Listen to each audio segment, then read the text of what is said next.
aga tere jälle, et meil on, teeme järjekordset koolide tutvustust ja täna on meil siis külas Triinu, kes siis õpib Tartu Kutsehariduskeskuses. Ja ma küsingi täpselt, et kus sa õpid ja mida sa õpid? Ma õpin siis Tartu Kutsehariduskeskuses lihameistriks. See on siis toidu käitleja üks suund. Ja Kutsehariduskeskuses, kas seal on olemas ka selline kaugõppevorm ja siis selline statsionaar, ehk siis kogu aeg õpid või on ainult üks? On olemas mõlemad ja mina olen tegelikult selles sessioonõppes, ehk siis ma käin koolis ainult 2 päeval, ülejäänud aja olen kodus ja õpin kas siis antud koduülesandeid teen või siis lihtsalt saan muude asjadega tegeleda. Aga meil on ka päevaõppe ja need, kes peale põhikooli lähevad, siis neil tegelikult ei ole valikut, et kas päeva või sessioonõppe, sest neil siis tuleb see kutse keskharidus. Et siis neil on rohkem tunde. Aga muidu on õpe on sama, lihtsalt, et neil on mingid ained lihtsalt juures. Aga miks sina valisid sessioonõppe ja miks sa üldse selle eriala valisid? No sessioonõppele lõpuks tegelikult koha peal suunati mind.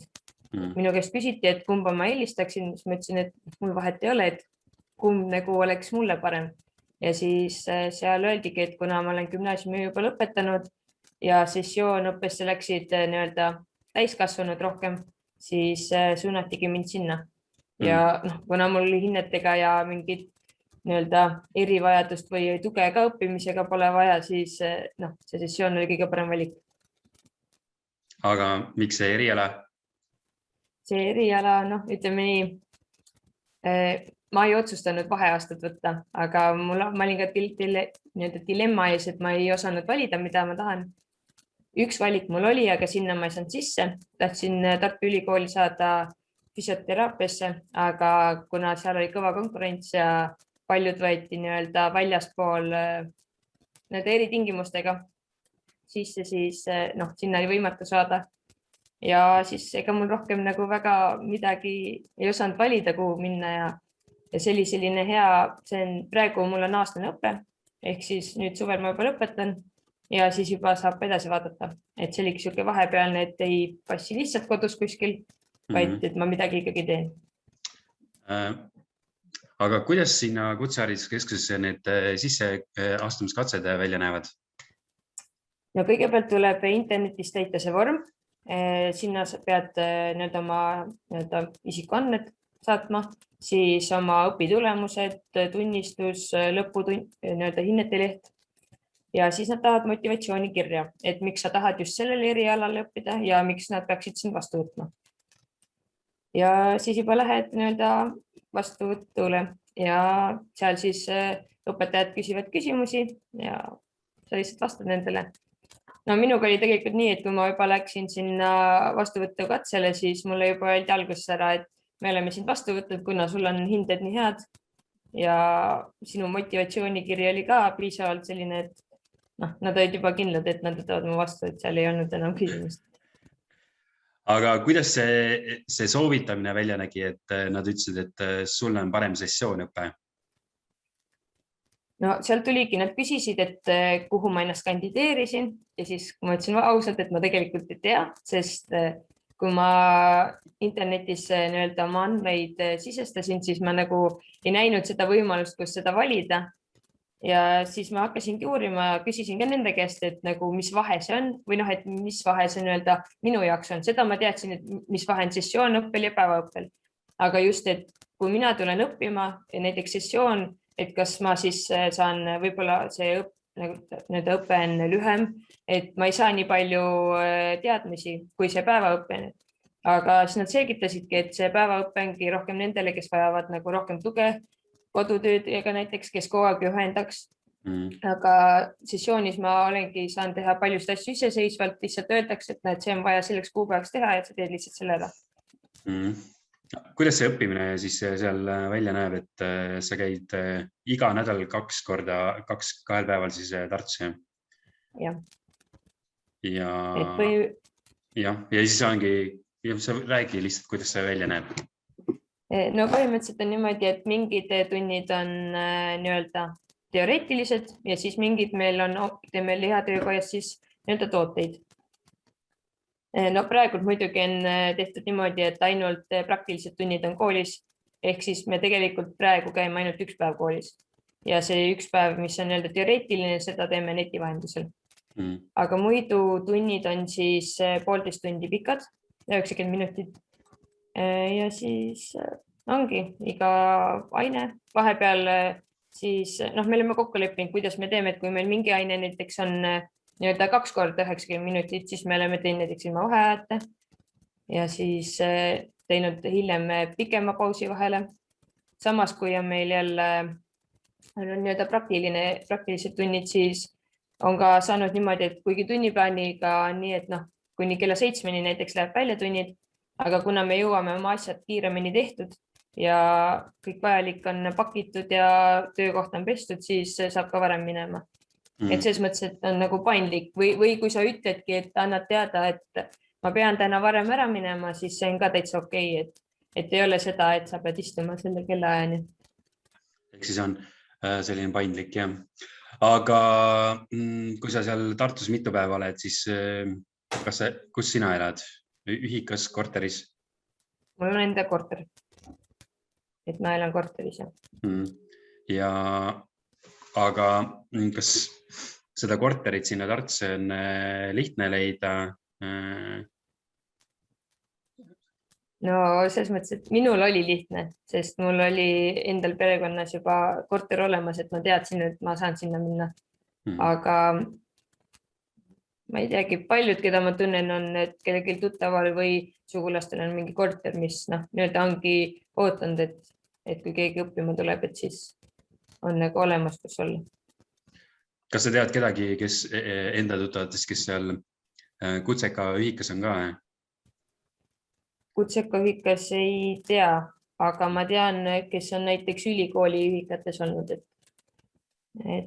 peab lihtsalt vist avalduse täitma ja siis maksavad nii-öelda seda kuutasu. Okei. Aga kas kooli poolt on mingit rahalist tuge ka, stipendiumit, midagi muud, sõidutoetust?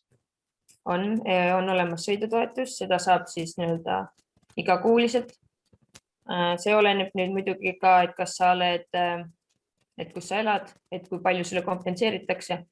Need, kes on siis nii-öelda peale põhikooli tulnud, neile kompenseeritakse rohkem. Aga need, kes on nii-öelda juba täiskasvanud, siis nendel on nii-öelda vähem bussipileteid, mida kompenseeritakse. Siis saab kindlasti ka seda stipendiumit, aga seda saab hakata alles taotlema peale esimest poolaastat.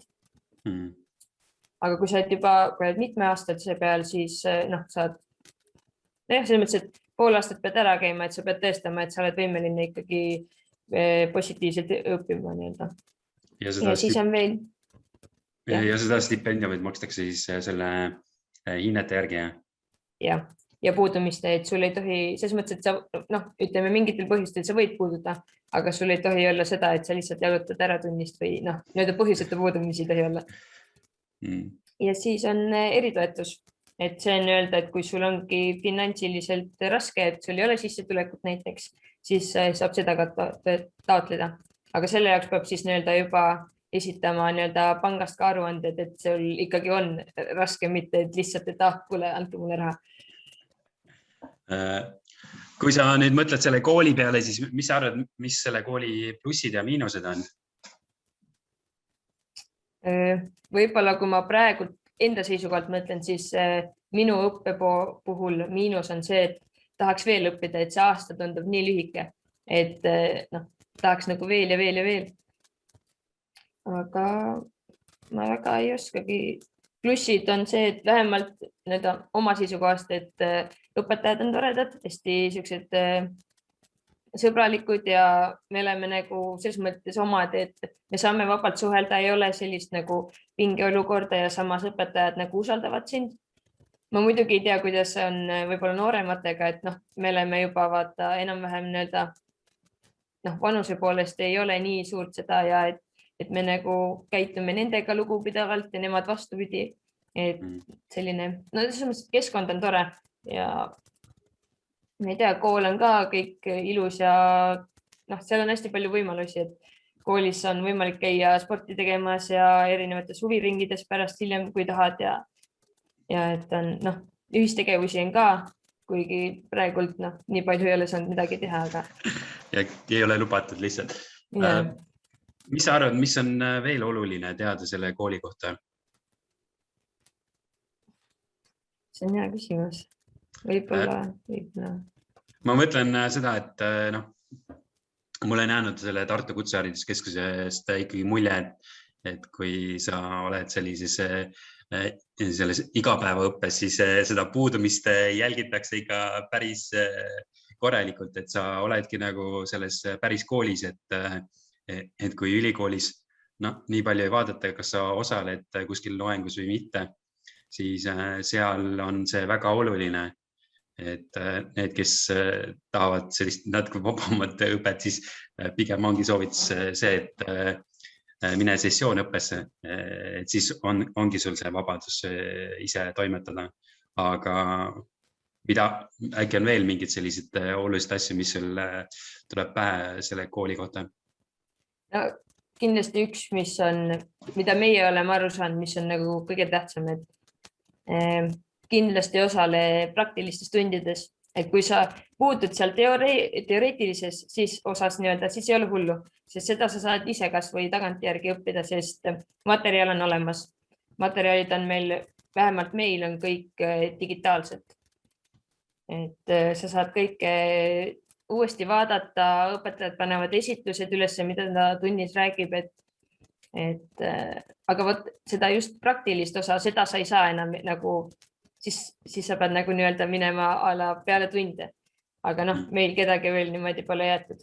Aga ongi, et meil vaadatakse ka seda, et kui sa isegi praktilisest tunnist nagu puudud, siis mingis tunnis sa ikkagi õpid seda sama asja uuesti, et see ju jääks meelde. Ja kui sa selle järgmiste tundidega saad selgeks, siis nagu ei ole seda, et näed, sa nüüd septembris ühe päeva puudusid, et sa pead nüüd tulema seda järgi tegema. Et kui sa oled selle asja selgeks saanud, siis on kõik okei.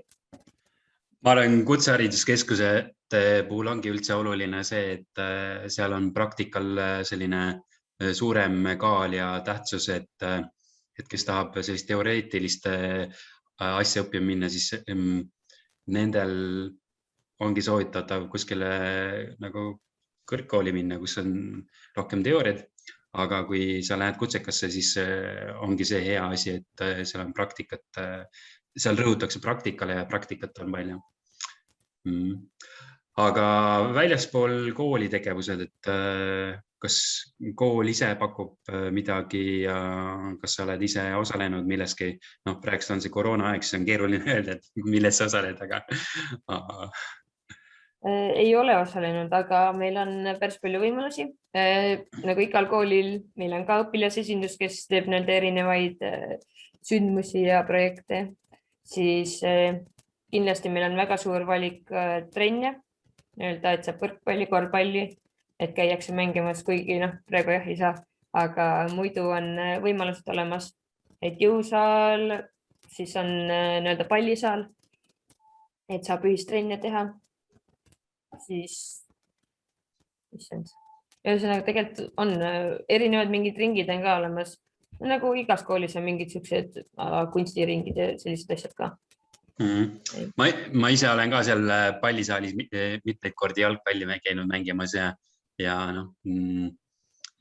siis toimuvad vahepeal selliste kutsekoolide vahelised võistlused ja sellised asjad ka, et kes natukenegi tahab sporti teha, siis minu arust on ka see selline, et seal saab teha, et kui sa oled isegi täiesti võõrast kohast ja sul on huvi olemas, et siis sul on võimalik osaleda ja võimalik osa ka võtta, et selles mõttes on hea.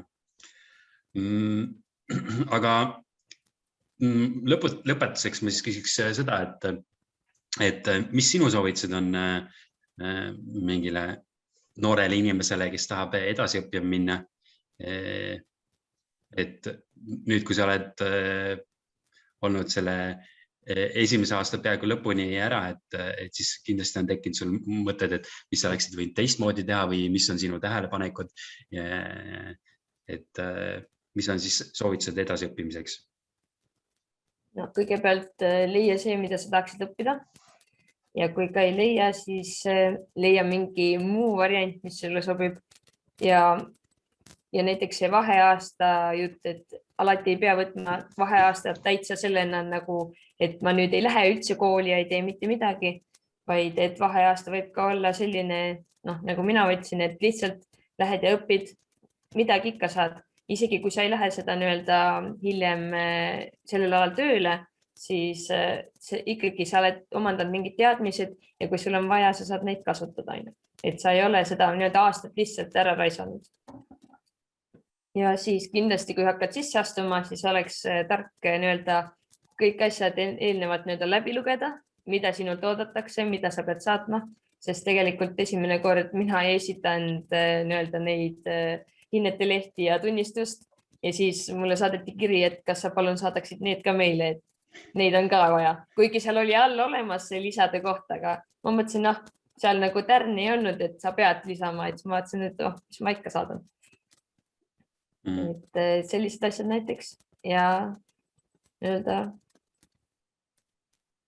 võib-olla siis, et kirjuta nii hea motivatsioonikiri, et neil ei olegi enam sinu käest midagi küsida. Ja kindlasti peab olema julge, et kui sa lähedki sinna vestlusele, et siis olla julge vastama ja ära karda, isegi kui sa eksid.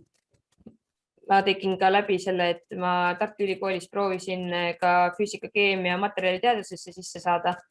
Ja see oli selline ka, et äkki lähen, sest ma ei saanud esimesse valikusse sisse. Ja seal tegin ka meil oli vestlus läbi Zoomi. Ja seal ka hakati küsima matemaatika kohta, füüsika, keemia kohta, aga see ajas nii närvi, et sa pead kellegagi rääkima ja nad on võõrad. Ja siis oligi, et tegelikult ma teadsin neid asju, mida nad küsisid, aga lihtsalt sa jooksed nii kokku ja siis vastad tõesti, lähed närvi. Et siis võib-olla üritada sellest kuidagi üle olla, et jääda endale kindlaks, et sa tead asju ja võib-olla see ongi, et ennast kõige rohkem usaldada ja tunnetada, et mida sa tahad teha.